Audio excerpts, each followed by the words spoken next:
Ini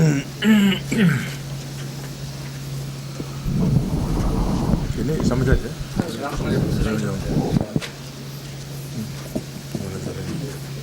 Oh, enggak begitu. Enggak usah. Iya, anunya begini, enak. Lanjut. Lanjut lagi. Ya.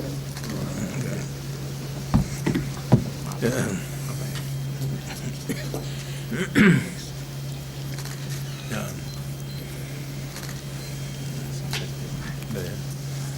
Bismillahirrahmanirrahim. Assalamualaikum warahmatullahi wabarakatuh.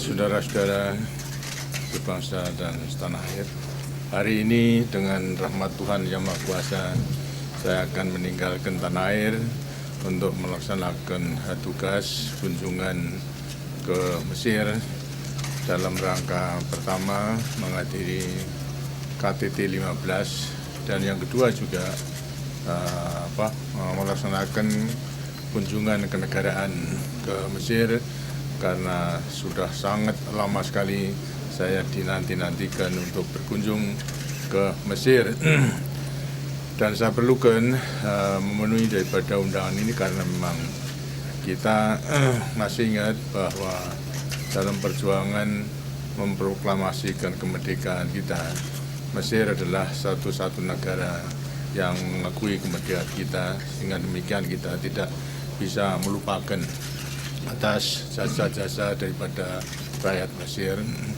Karena itulah tentu juga akan kita kecuali menyampaikan rasa terima kasih dan penghargaan atas nama rakyat Indonesia, juga nanti akan lebih meningkatkan daripada kerjasama antara kedua bangsa dan negara kita. Dalam mengikuti KTT kelompok 15 terdiri daripada negara-negara dari Afrika, kemudian dari Asia maupun juga Amerika Latin. Ini sebagai kelanjutan daripada KTT kelompok 15 yang semuanya berkeinginan untuk meningkatkan kerjasama selatan-selatan antara negara-negara berkembang. Karena kita mengetahui bahwasanya walaupun kita mengingini untuk meningkatkan kerjasama antara negara berkembang dengan negara yang telah maju itu dan meningkatkan dialog utara selatan, akan tapi kita meyakini bahwasanya akan punya bobot yang penting bila mana negara-negara selatan itu lebih dulu dapat meningkatkan daripada kerjasama antara negara-negara selatan yang bersama-sama sedang melaksanakan pembangunan untuk memperbaiki taraf hidup daripada rakyat. Lebih-lebih juga dalam pengalaman terakhir ini banyak negara-negara selatan yang banyak kesulitan, terutama negara-negara di Asia dan di ASEAN. Memang kita sedang menghadapi berbagai masalah, terutama mengenai krisis moneter, krisis ekonomi, dan juga krisis kepercayaan. Karena itu setidak-tidaknya kita bisa tukar-menukar pengalaman di antara negara-negara anggota daripada kelompok 15 ini.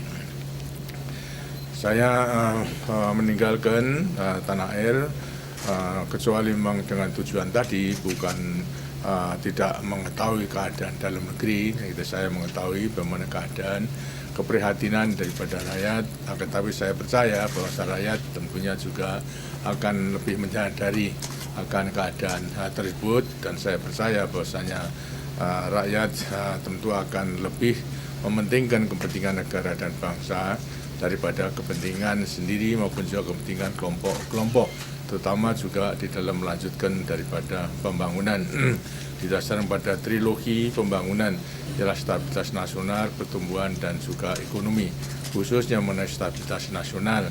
Karena hanya dengan stabilitas nasional kita bisa melaksanakan pembangunan, kemudian juga daripada pembangunan dengan hasilnya akan memperoleh pertumbuhan atau mencapai pertumbuhan. Dengan pertumbuhan dengan hasilnya kita punya kekuatan untuk dapat menaikkan taraf hidup daripada rakyat atau merangi daripada kemiskinan yang memang sudah kita laksanakan daripada semuanya ini. sekarang sedang kita siapkan daripada pemerintah dengan telah selesainya sidang umum MPR, kemudian lantas sedang merencanakan Repelita ke-7 berdasarkan Garis Besar Haluan Negara yang telah ditetapkan oleh Majelis Permusyawaratan Rakyat. Kita mempunyai pegangan yang cukup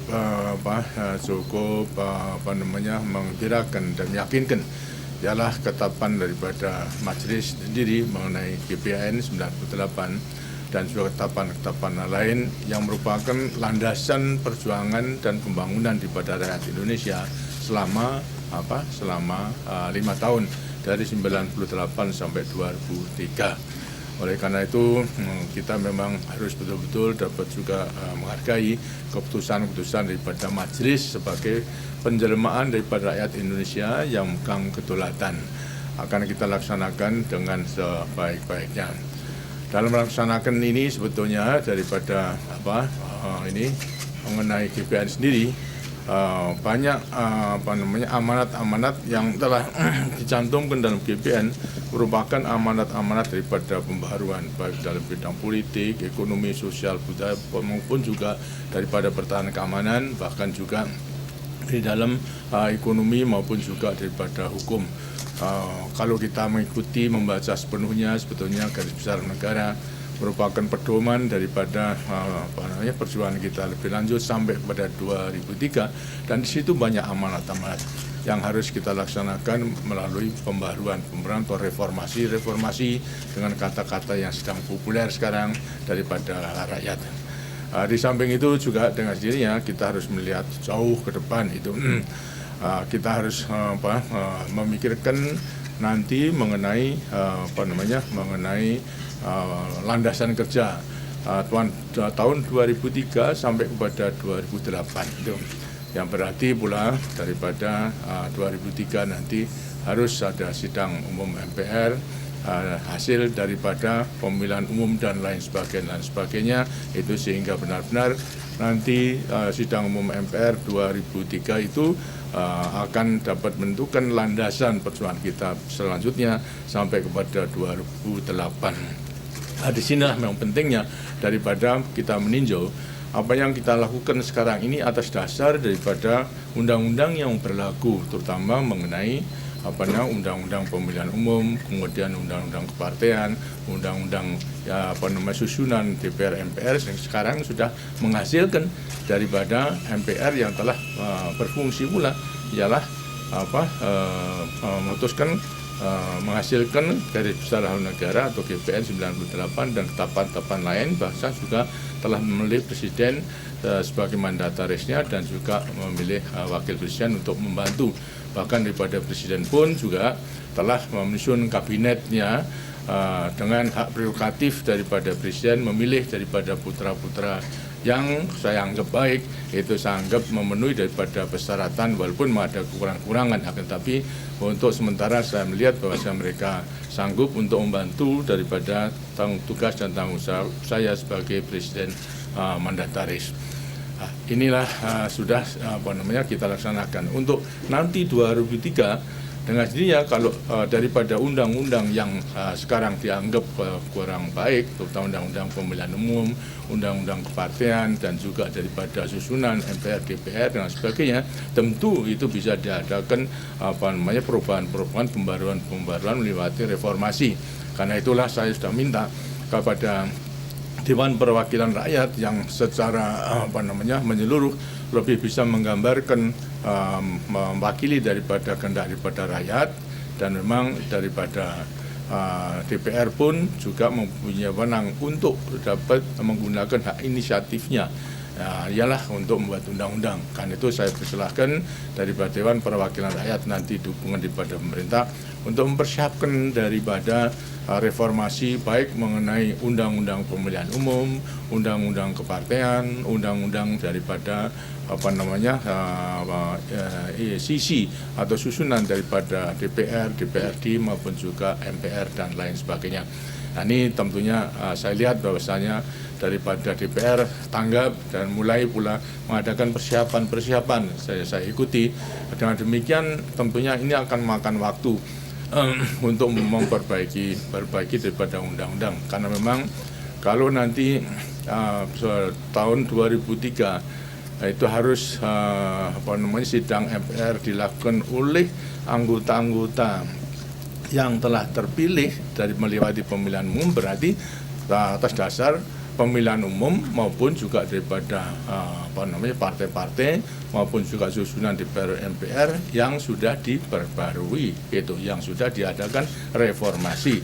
Karena itulah sebetulnya tidak menjadi masalah daripada reformasi yang kita harapkan, karena sejak mulai daripada revolusi pun telah kita mengenal reformasi, bahkan tadi intinya seperti tadi ya katakan daripada GBHN itu sendiri, GBHN 98 penuh dengan amanat-amanat untuk melaksanakan reformasi, baik mengenai soal tadi saya katakan mengenai soal politik, soal ekonomi, sosial budaya, dan keamanan, bahkan sampai kepada reformasi dalam bidang sektor-sektor, adalah sektor industri, sektor pertanian, sektor dan sebagainya. Jadi sebetulnya mengenai reformasi bukan hal yang baru, lama kita mengenal. Tapi kalau sekarang adalah daripada timbul kesadaran lebih meningkat, itu adalah menunjukkan bahwasanya artinya kesadaran politik daripada rakyat itu telah memang meningkat. Dan ini yang kita harapkan.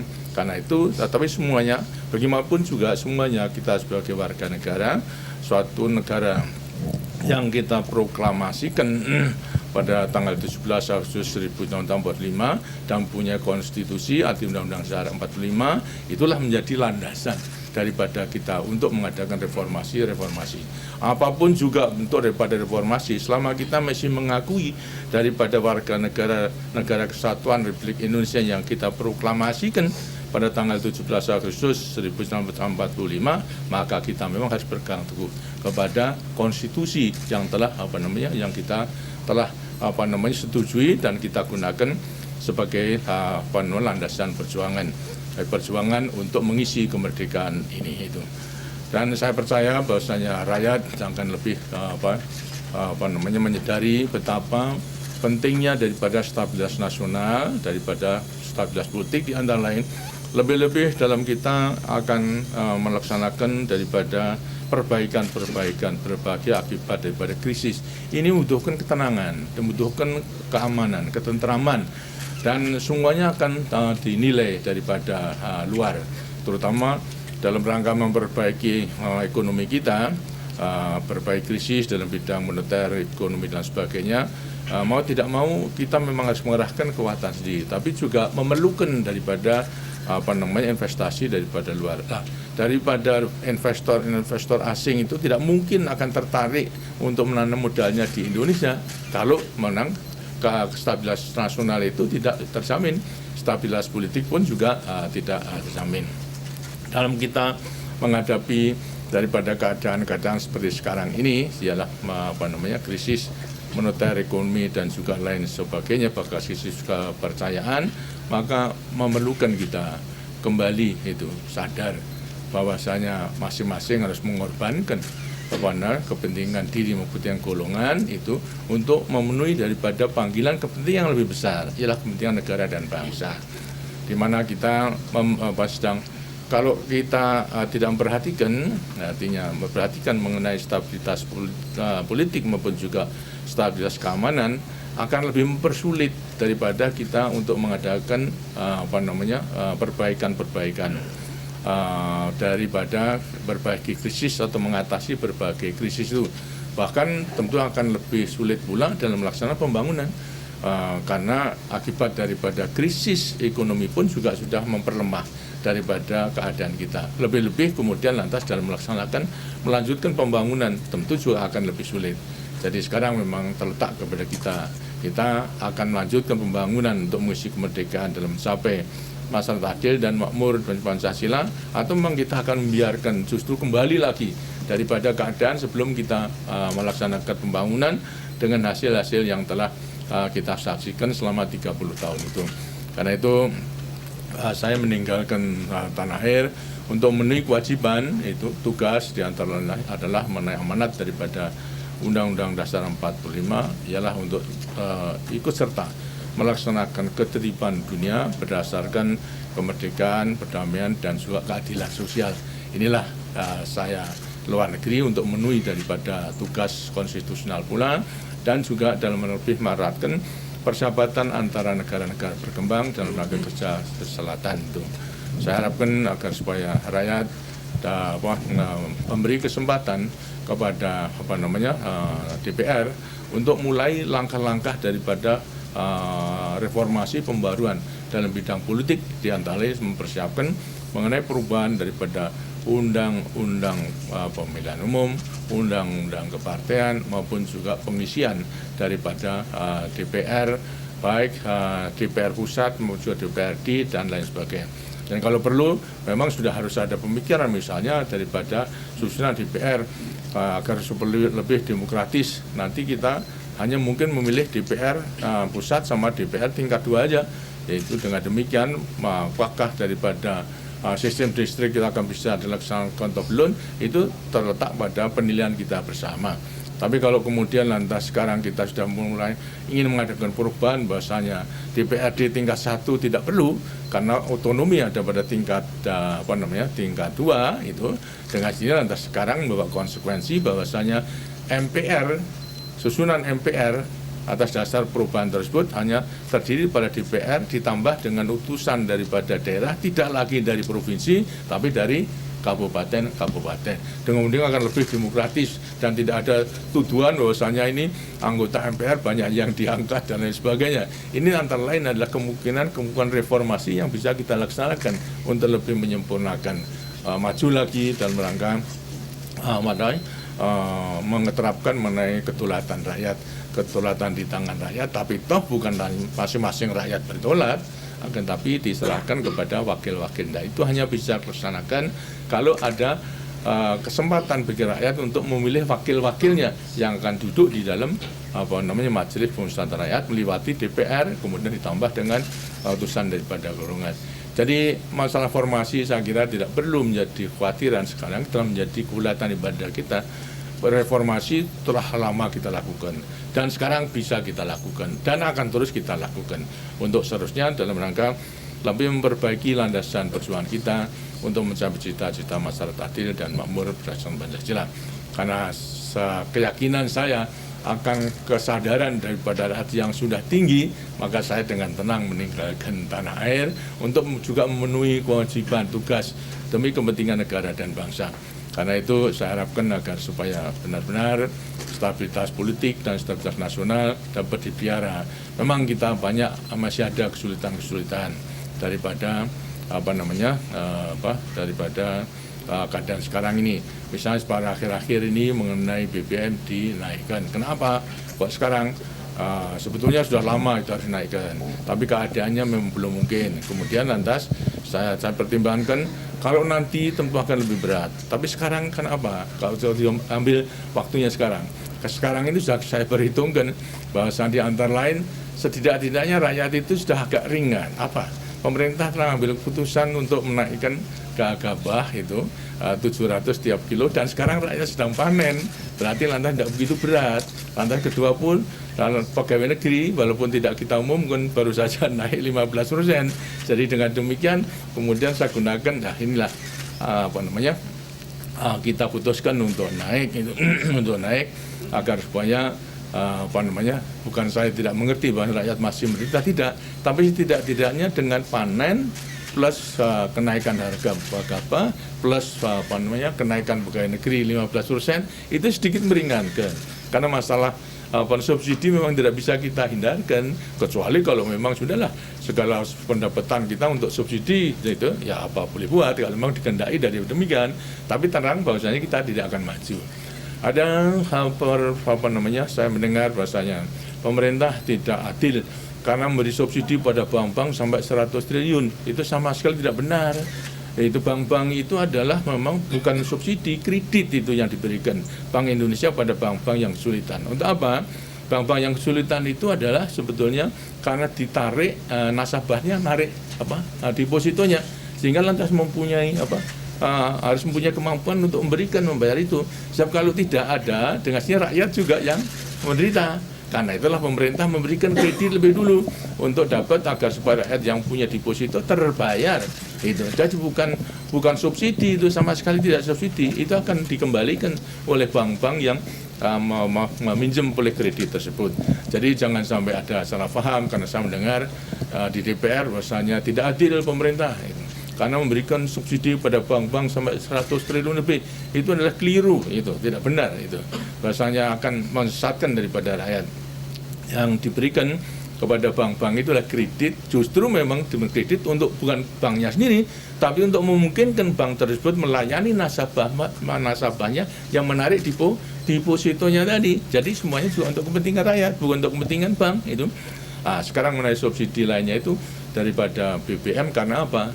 Karena kita masih impor, kemudian lantas kurs dolarnya itu memang masih tinggi, rupiah kita masih lemah, akibat daripada itu harganya mahal. Karena itulah rakyat tidak bisa membeli dengan perhitungan itu, maka kita subsidi. Subsidi pun juga dengan sini belum keseluruhannya, hanya sebagian itu yang kita ada. Jadi dengan demikian saya percaya rakyat bisa mengerti, dan memang itu kita harus memikirkan kalau betul-betul daripada wakil-wakil rakyat merasa masih memberatkan daripada rakyat, saya gembira bahwasanya daripada wakil rakyat itu memikirkan rakyatnya, saya gembira dengan segala sesuatu untuk kepentingan rakyat. Bagi saya tentu tidak akan ketinggalan untuk memperhatikan daripada kepentingan rakyat tersebut. Inilah antara lain hal-hal yang perlu saya tinggalkan selama saya akan meninggalkan tanah air. Mudah-mudahan segala sesuatunya berjalan dengan baik, terutama reformasi maupun juga hal lain sebagainya. Yang teras bahasanya jangan sampai lantas sekarang karena keinginan reformasi kemudian lantas sekarang mengorbankan segala-galanya sampai kepada merusak kembali daripada hasil-hasil pembangunan yang telah kita adakan. Daripada angkatan bersenjata maupun juga dari penegak hukum, itu hanya akan bertindak bagi mereka yang melanggar hukum. Kalau mereka yang tidak melanggar hukum, dengan sini tidak akan ada tindakan. Tapi selama mereka melanggar hukum, karena justru untuk kepentingan nasional dan membangun mengenai stabilitas nasional maupun stabilitas politik, maka terpaksa daripada ABRI dengan sendirinya panggilan daripada konstitusi, mereka akan mengambil tindakan-tindakan untuk menjaga keselamatan negara dan bangsa kita. Ini entah sekali lagi saya harapkan supaya rakyat mengerti.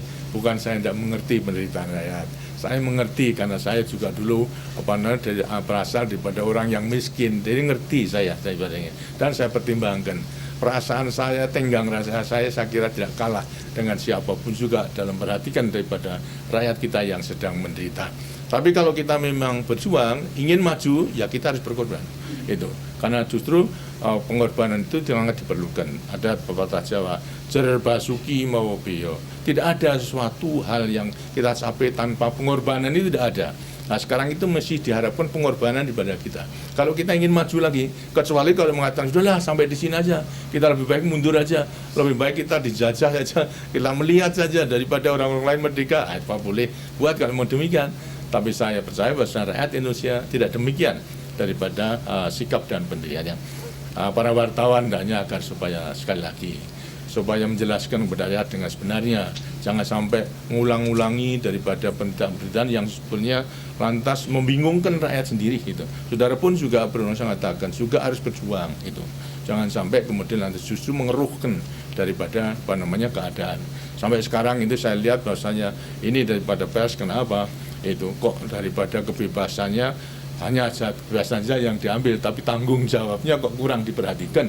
Nah, sekarang saya minta agar semua bersama-sama dengan kita tanggung jawab saudara-saudara untuk lebih menenangkan daripada keadaan ini. Jangan kemudian nanti nambah-nambah daripada keadaan yang lebih mengeruhkan. Demikian, marilah kita bersama-sama bertekad untuk lebih memberikan yang sebesar-besarnya untuk negara dan bangsa itu, dan kita bekerja yang baik untuk rakyat kita. Terima kasih, selamat tinggal, dan juga selamat melanjutkan pekerjaan ini di masing-masing sampai nanti saya kembali ke tanah air. Terima kasih. Wassalamualaikum warahmatullahi wabarakatuh.